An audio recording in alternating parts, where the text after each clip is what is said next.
Spencer Davis band. Give him some love, and Mitt Romney got some loving yesterday. He sure did. He was a big winner in Florida. Not a little winner. He was a big winner in the primary. But Newt Gingrich says he's going to continue to fight. I heard a quote, him saying that he thinks he's got at least 6 months to figure it out. And so to sort all this out for us, North Central College political science professor Stephen Caliendo is back. Always good to see you. Did you notice any?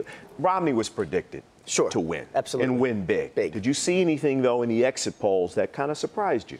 I don't know if it surprised me, but it reinforced what I was thinking about already, which is that there's a pretty deep divide amongst self-identified Republicans. If you look at the demographics of the folks who voted for Gingrich last night, the people who identify as very conservative or as born-again Christians or who said abortion is the most important issue and it should never be legal. I mean, there's a significant ideological rift among these voters. It's not just that they prefer one person over another. There's something going on. Tea Party supporters, for instance, went with Gingrich last night. Yeah. Stephen, so many people have said, including you yesterday, talked about the money that was spent on the advertising and the attack ads.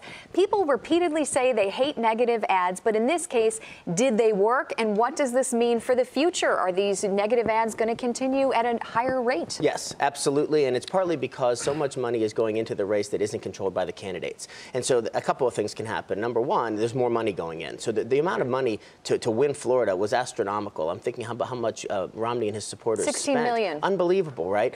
And the candidates themselves can distance themselves from the negative messages if it's the PACs or the independent groups. They have it both ways. Yes, absolutely. They're the beneficiaries of those negative ads if they're directed to the other guy, and yet they can stand back and say, wait a minute, I didn't have anything personally to do with it. And more than that, they can even come out and say, I renounce that ad. I want them to stop putting the ad on. But it doesn't matter. They don't have to.